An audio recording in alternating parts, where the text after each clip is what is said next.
Greetings, young geographers, and thank you for tuning in to another episode of Geography with me, Mr. Powell. Last time we learned about Mr. Powell's three basic maps. The first was a political map, which shows political boundaries separating regions. We then discussed physical maps, which show physical features of an area, like rivers, mountains, and elevation. Then finally, we discussed thematic maps, sometimes referred to as special purpose maps. These maps use a theme to show specific information about an area. We further discussed three examples of thematic maps, which were qualitative, cartogram, and flowline. Qualitative uses colors, dots, lines, and symbols, and labels to show information. Cartograms distort the sizes and shapes of areas based on the information gathered about them. And finally, the flow line uses arrows to show the movement of anything that moves, basically. So today, we continue our unit to investigate the 5 primary tools that geographers use. Are you ready? I hope you're set, because here we go. Lesson 2, the 5 primary tools used by geographers. Starting with the compass. A compass is a device that indicates cardinal directions, which are north, south, east, and west. The magnetic compass was likely first invented in ancient China during the Han Dynasty, 206 years before Christ.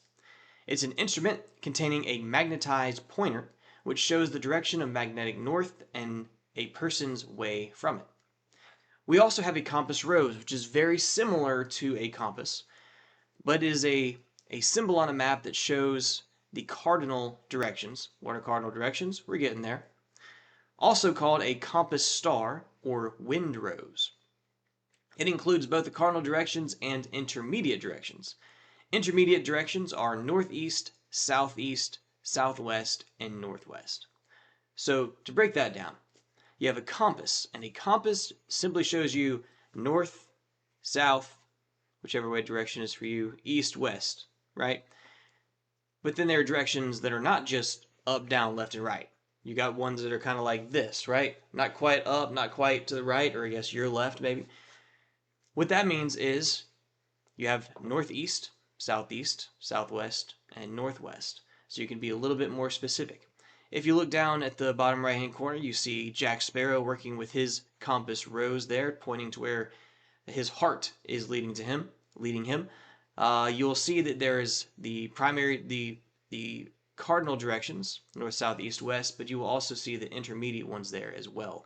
So he is using a full compass rose. Next, we have a globe. Very simple. A globe is a spherical 3D model of the whole Earth, because obviously you yourself cannot hold the whole world in your hands, right? There's that song that you may have heard in church, he has the whole world in his hands, right? But in reality, we cannot do that. So we have a model of the Earth, a scaled down model that we can hold in our hands, and we can see all the places on the Earth. Unlike maps, which are obviously flat, they do not distort the surface that they portray, except to scale it down. So a map is a perfect 3D model of the entire Earth, where it does not distort the shapes and the sizes of everything on the Earth, the continents. It is perfect, except small. Where a map, when you lay it flat, some of the stuff gets kind of funky. We'll get into that in the future. The next tool we have is a map. A map is a 2D representation of an area of land or sea, showing physical features, political boundaries, cities, roads, pretty much everything you need to know if you're traveling. You need to know if you're coming up on a mountain, right? You need to know, like, hey, there's going to be a mountain, you're going to be some incline, right? A map can show where mountains are. A map shows you where the cities are, and when you enter the city sometimes, depending on the type of map you're looking at. There are different types of maps as well, road maps, that kind of thing, that zooms in or zooms out. That's a whole other thing. We'll get to that in the future. A global positioning system. I'm sure you've heard of that. A GPS. We all have them on our fun cellular devices. When I was growing up, I had what was called a tom-tom. If your parents are listening to this, they might have heard of a tom-tom back in the day. This was before the fancy GPSs on smartphones. It was just not a thing. But a GPS is an accurate worldwide navigational and surveying facility based on the reception of signals from an array of orbiting satellites. So that is Professor Smartpants' way of explaining GPS. Really, to put it simply, it's a device that talks to satellites. Here I have a picture of a car, and you have these satellites. So the satellites that are out in space are talking to your GPS and looking at the world and telling your GPS, your phone, whether it's Google or iMaps or whatever you use, uh, where you are compared to everything else, right?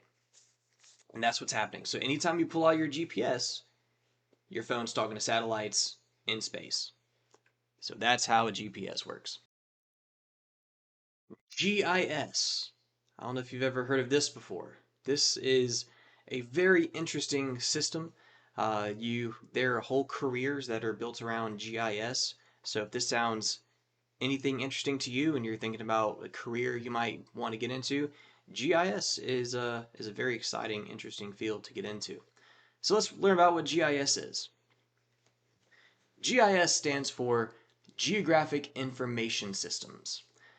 This is a technology that uses digital map information to create a data bank.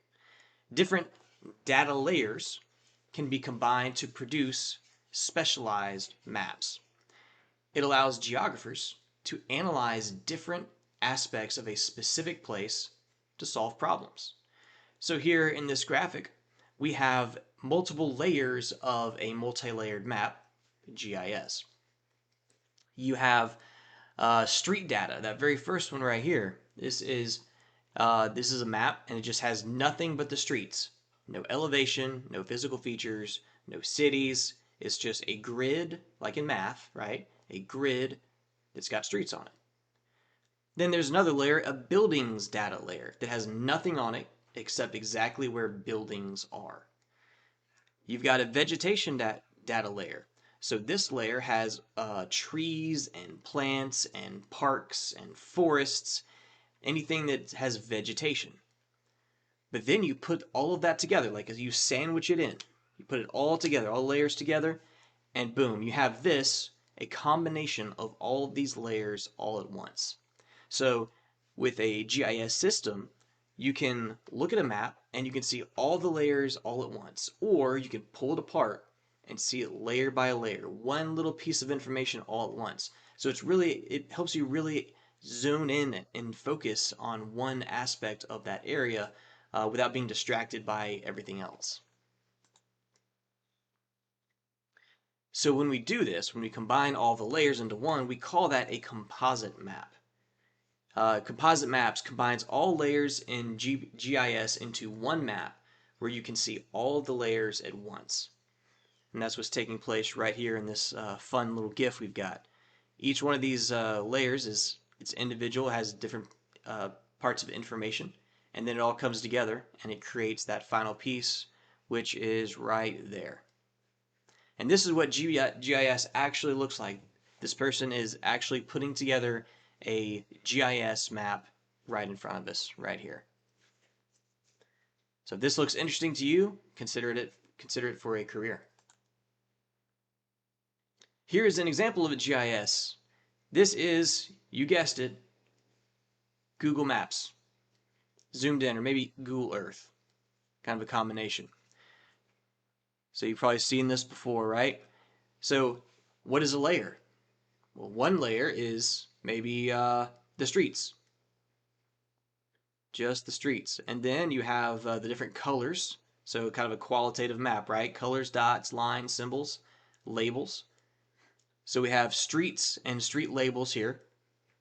We have green, blue, and gray. So blue usually means water, right? If we look here, it says Big Lake. Then we look at this green here, we can see that it's probably trees, right? Then we have this gray. Probably gray is concrete kind of building areas, so there's no green there. And if you ever play with Google Earth or Google Maps, they have different layers on there available for you. You know, you can have the satellite layer, you can have the road map layer. Forget all the street lights. No, not street lights. There's another couple layers that Google has, but I forget what they are. Um, and you can play with it. It's really cool. You could be one day someone who becomes a GIS person and makes GIS for Google or another company.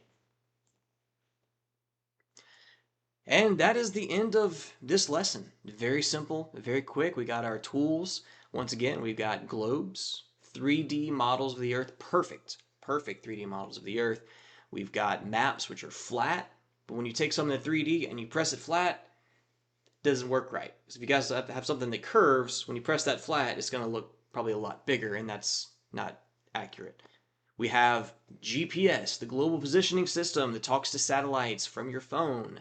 We have GIS, which is multiple data layers individually created and then put together all as one so you can see a lot of information at a quick glance.